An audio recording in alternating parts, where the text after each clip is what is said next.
Welcome to STV life. நம்மளோட சேனலில் வரிசையாக இந்திய குடியரசுத் தலைவர்களோட வாழ்க்கை வரலாறை பார்த்துக்கிட்டு வரோம். அந்த வரிசையில் இப்போது 13 குடியரசுத் தலைவர்கள் வரைக்கும் பார்த்துருக்கோம். நீங்கள் இன்னும் அந்த வீடியோஸ் எல்லாம் பார்க்காம இருந்தீங்கன்னா நம்மளோட சேனலில் தான் இருக்குது, ப்ளீஸ் செக் பண்ணி பாருங்கள். இன்றைக்கி நம்ம பார்க்க போகிறது 14வது குடியரசுத் தலைவர். யாருன்னா ராம்நாத் கோவிந்த் அவர்களோட வாழ்க்கை வரலாறை பற்றி தான் பார்க்க போகிறோம். முயற்சி திருவினையாக்கும் அப்படிங்கிற வார்த்தைக்கு இலக்கணமாக வாழ்ந்து காட்டினவங்க பல பேர் இருக்காங்க. ஆனால் ஒரு சாதாரண கிராமத்தில் ஒட்டு குடிசையில் பிறந்து நாட்டின் மிக உயரிய பதவியான ஜனாதிபதி நாற்காலியில் அமர முடியும்னு யாராவது நினச்சி பார்த்துருப்பாங்களா?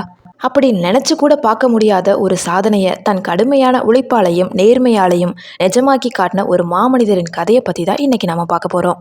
அவர் தான் இந்தியாவின் 14வது குடியரசுத் தலைவரான மாண்புமிகு ராம்நாத் கோவிந்த் அவர்கள்.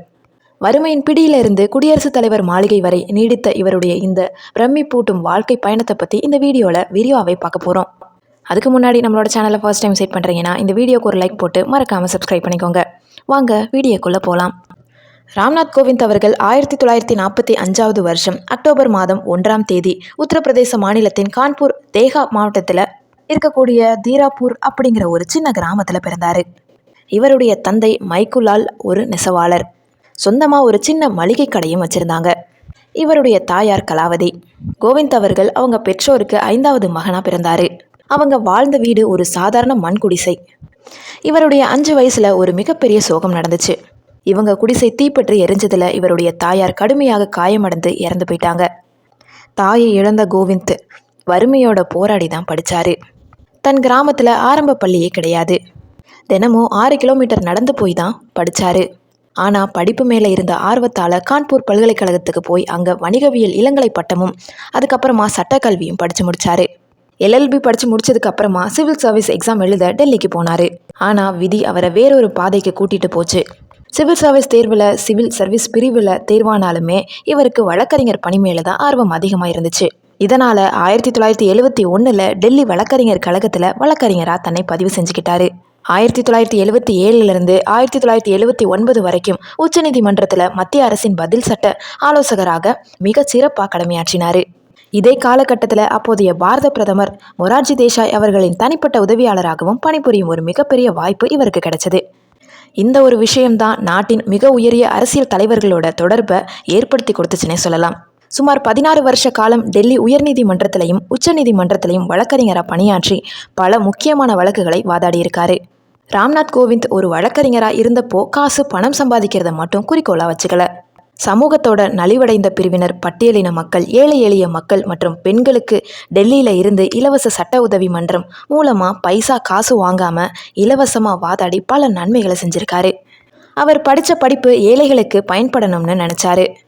இதனாலேயே ஒடுக்கப்பட்ட சமூக மக்கள் மத்தியில் இவருக்கு ஒரு நல்ல தலித்திய தலைவராக மிகப்பெரிய மரியாதையும் அங்கீகாரமும் கிடைக்க தொடங்குச்சு. அகில இந்திய கோலி சமாஜின் தலைவராகவும் இருந்து மக்களின் முன்னேற்றத்திற்காக பாடுபட்டார். இவருடைய சமூக பணிகளை பார்த்துட்டு 1991 வருஷம் பாரதிய ஜனதா கட்சி இவரை தன் கட்சியில் இணைச்சு கொண்டது. கட்சியில் சேர்ந்த சில வருஷங்கள்லேயே, அதாவது 1998 வருஷத்திலிருந்து 2002 வருஷம் வரைக்கும் பாஜகவின் தலித் மோர்ச்சா பிரிவின் தலைவராக நியமிக்கப்பட்டார். மேலும் கட்சியின் தேசிய ஊடக தொடர்பாளராகவும் தன் திறமையான பேச்சால் பலமுறை செயல்பட்டிருக்காரு. மக்களவைத் தேர்தல்களில் உத்தரப்பிரதேசத்தோட கட்டம்பூர் மற்றும் போக்னிபூர் தொகுதிகளில் போட்டியிட்டு சில தோல்விகளை சந்தித்தாலுமே கட்சி இவரோட திறமையை வீணடிக்கலை. 1994 வருஷம் உத்தரப்பிரதேச மாநிலத்திலிருந்து மாநிலங்களவை எம்பியாக தேர்ந்தெடுக்கப்பட்டார். 12 வருஷங்கள் தொடர்ந்து எம்பியாக இருந்து நாடாளுமன்ற அவைக்குழு தலைவராகவும் சமூக நீதி, பழங்குடியினர் நலன் போன்ற பல்வேறு முக்கியமான நாடாளுமன்ற குழுக்களில் இடம்பெற்று மிகச்சிறந்த சட்டங்களை உருவாக்க பங்காற்றினார். அரசியல் மற்றும் சட்டம் மட்டும் இல்லாமல் கல்வித்துறையிலையுமே இவருக்கு மிகப்பெரிய ஆர்வம் இருந்துச்சு.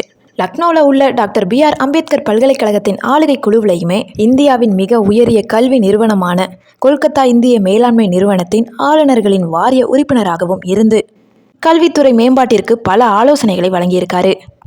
இவருடைய நீண்டகால நேர்மையான அரசியல் வாழ்க்கையை பெருமைப்படுத்தும் விதமாக 2015 ஆகஸ்ட் மாதம் 8ஆம் தேதி பீகார் மாநிலத்தோட ஆளுநராக இன்றைய மத்திய அரசால் நியமிக்கப்பட்டார். பீகார் மாநில ஆளுநராக இவர் இருந்தபோது எந்தவித அரசியல் சர்ச்சையிலையுமே சிக்காமல் பல்கலைக்கழகங்களின் தரம் உயர பல அதிரடி நடவடிக்கைகளை எடுத்தார். இது அங்கே இருந்த அரசியல் கட்சிகளின் பாராட்டுகளையும் அவருக்கு பெற்று தந்துச்சு.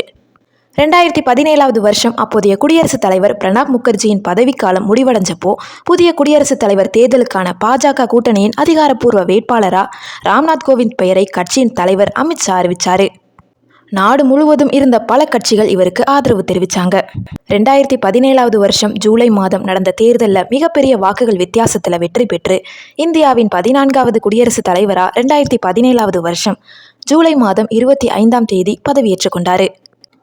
இந்திய நாடாளுமன்ற மைய மண்டபத்தில் நடந்த அந்த பிரம்மாண்ட விழாவில் அன்றைய உச்சநீதிமன்றம் தலைமை நீதிபதி JS சேகர் இவருக்கு பதவி பிரமாணம் செய்து வச்சாரு. ஜனாதிபதியாக இருந்த 5 ஆண்டுகளும் நாட்டின் சட்டத்திட்டங்களுக்கு உட்பட்டு எளிய மக்களின் ஜனாதிபதியாக இவர் திகழ்ந்தார்.